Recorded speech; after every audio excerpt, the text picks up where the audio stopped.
Are you a midlife single who feels overwhelmed at the thought of dating again after a divorce? Or maybe you're wondering if a happy relationship is even possible after all that's happened.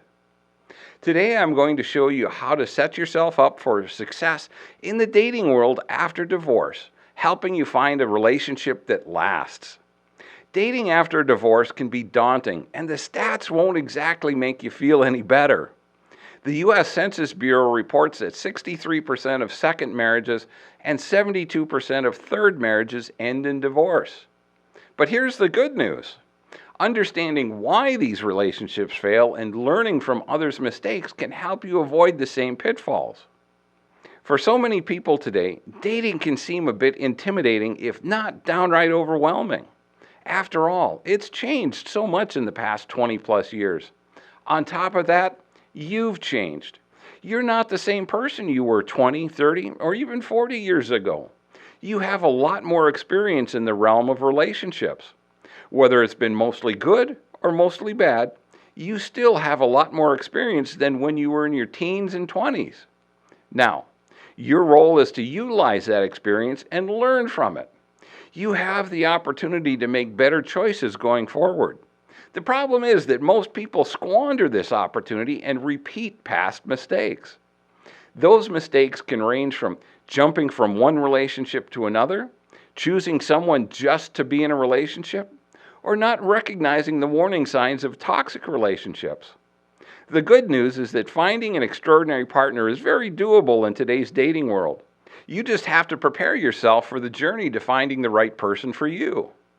By the end of this video, you'll know how to recognize when you're ready, re-enter the dating world with confidence, and avoid the common mistakes. Healing from the emotional trauma of divorce can feel like running a marathon when you haven't trained for it. But believe me, this step is critical to creating a better relationship in the future. One of the problems with not taking time to heal is you haven't yet discovered a lot of your emotional triggers. These can be words spoken, words not spoken, a tone of voice, an action or inaction, a facial expression, or any of a number of other things that can trigger a negative emotional feeling or outburst in you. It isn't until you recognize things that trigger you that you can start to address them. Like, where do these triggers come from? And recognize how these triggers make you feel. And learn to accept the emotions that follow. Then choose how you wish to respond. Remember that you don't have to respond in a negative way because that's a choice. One really big lesson for me when I discovered a new trigger with a new partner was to stop what I was doing, take a deep breath, and have a conversation with her to share what was going on in my head. This will almost always diffuse a potential fight. Research suggests that individuals who actively work on healing after divorce tend to have more positive relationship experiences in subsequent partnerships, including better communication, increased self-awareness, and a stronger sense of personal boundaries. Now that you're working on healing, let's talk about the signs that show when you're ready to re-enter the dating scene with confidence. The time you take to work on yourself is not necessarily time of isolation. As you're taking time to recover from your divorce, loss of a spouse, or the end of a long-term relationship, spend some time meeting new people socially. Your intent initially should be to start developing new circles of friends. While your current circle of friends may be supportive, they're usually coupled up and can lead you to feeling a bit awkward and isolated, or maybe like a third wheel at social gatherings. This is why developing a new circle of friends is helpful in your emotional recovery. You need to have friends that are more available to do singles activities with you. So how do you know if you're ready? Here are a few signs. You're genuinely happy on your own, you feel neutral about your ex, and you're curious about meeting someone new. Now, on the flip side, waiting too long can also work against you, making you more comfortable alone and less adaptable to the change that comes with allowing someone new into your life. This is the point where most people decide to give up on dating and quit looking because they've found a comfort zone that's not easy to leave. And that couldn't be further from the truth. You don't want to stay there. It's been proven time and again that the best things in life show up when you step outside of your comfort zone and put in effort that you're not sure will pay off. Dating is like riding a bike, playing pickleball, or any other activity. You get rusty and out of shape if you don't keep it up. When you're happy on your own, not stressed by your ex, yet you start to feel that there is something missing, then it's time to take the next step and go on some social dates. And now that you're working on re-entering the dating world, let's talk about fears that could set you back. If you're a midlife single, stepping back into the dating pool, whether through online dating apps or in-person meetups, dating can feel intimidating. A common fear among midlife singles is the fear of rejection or not feeling good enough in today's dating world. In reality, these are the exact same fears most of us had in our teens and 20s. This appears to be a lifelong struggle for most of us. Online dating sites and dating apps can take a little bit of the edge off of getting to know a complete stranger because it's less direct and a little more impersonal in the beginning. But remember, midlife dating has its advantages too. You're more self-aware and often have a clearer vision of what you want in a partner.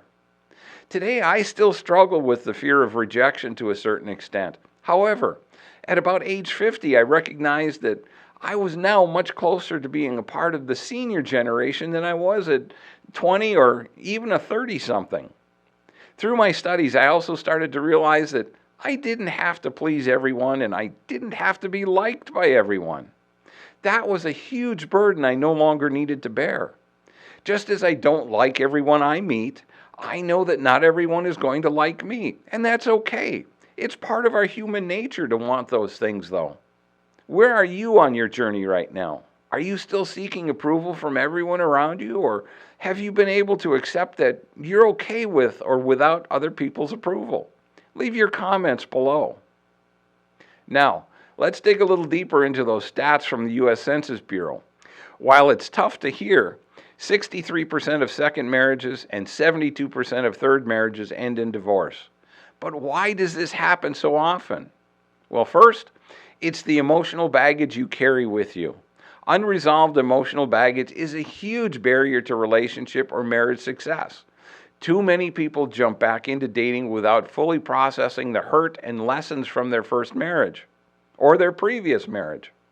If you're carrying unhealed wounds, they can show up in the new relationship as insecurity or mistrust. Taking the time to heal before dating can reduce the risk significantly. The worst thing you can do is to become stuck in your past and let that define the life you have lying ahead of you. Second, rushing into new relationships.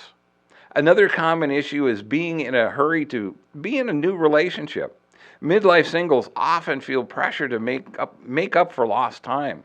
But rushing into a new relationship can mean skipping over important steps like understanding each other's values and long-term goals. This is why I highly encourage you to develop a must-have and deal-breaker list so you can honestly evaluate the people you date. You want to make sure that you're not blinded by the raging hormones of infatuation. Slow and steady really does win the race when it comes to building a lasting connection. And third, patterns of choosing similar partners. Without self-reflection, it's easy to fall into the habit of choosing similar partners with similar flaws. For example, if your first marriage ended because of poor communication and you haven't addressed what contributed to that, the pattern can repeat itself. We're almost always attracted to someone that makes us feel comfortable. But you have to ask yourself why you feel comfortable with them. Is it because of emotional bonding you have with your past? For example, if one of your parents was an alcoholic, you may feel comfortable with the characteristics of alcoholics, not because it's a healthy relationship, but because it's something you know and have a certain comfort level with. You know what to expect from them. It can be like an old pair of shoes. They may feel good when you wear them, but they're really not that good for your feet. Self-awareness is key to finding a partner who fits the healthy, happy life you're looking for. The bottom line here is that you don't have to be a statistic. By taking time to heal and focus on what really matters, you can break these patterns and increase your chances of finding a relationship that truly fulfills you. Think of a relationship like a house. If the foundation is unstable, everything else is structurally unsound. If you're constantly trying to patch an unstable foundation, the house will struggle to stand through even a moderate storm. By building a solid foundation now, you're setting up your next relationship for success. When you look at a relationship like this, you should also recognize that each of you forms one half of that foundation. If either one of you is unstable and crumbling, it will destabilize the other and the entire relationship is in jeopardy. You can only control what you have worked on to make yourself relationship ready. Learn to take care of yourself and also to recognize emotionally unhealthy partners. Getting back into dating doesn't have to be a high-stakes game. Start small. Try low-pressure meetups or group activities. Approach it as making friends first. Think of dating like a book club. Find common interests, enjoy each other's company, and see if you want to read more chapters together. As I mentioned earlier, write down what's important to you in a partner. Your must-haves should be the non-negotiable traits you're looking for. This will help you keep grounded, especially when those early jitters kick in. When you have a clear vision, you're more likely to recognize a great match when you see one and to avoid the subpar relationships when they inevitably appear. Finally, learning to trust again can be a bit scary, especially when dating after a divorce or dating over 50. Trust may take a bit longer to build, and it's okay to take it slow. Trust building is like working out. Start small, build it up over time, and you'll get stronger for it. Trust takes transparency, consistency, empathy, honesty, and effective communication. Make sure you demonstrate trust by making generous interpretations of intent when someone else makes a mistake or disappoints you. Finally, honor your commitments and learn to admit when you're wrong. This last one can be a hard pill to swallow for the first couple of times you try it. I can tell you from experience that it gets easier with practice. Dating after divorce may seem intimidating, but taking small steps, healing, and trusting the process can help you find joy in it. Now, here's another video that will help you develop your must-have and deal-breaker list that I mentioned above. If you found this video helpful, please click the like button and subscribe. It helps the algorithm to let other people see it too. Thanks for watching, and I'll see you in the next video.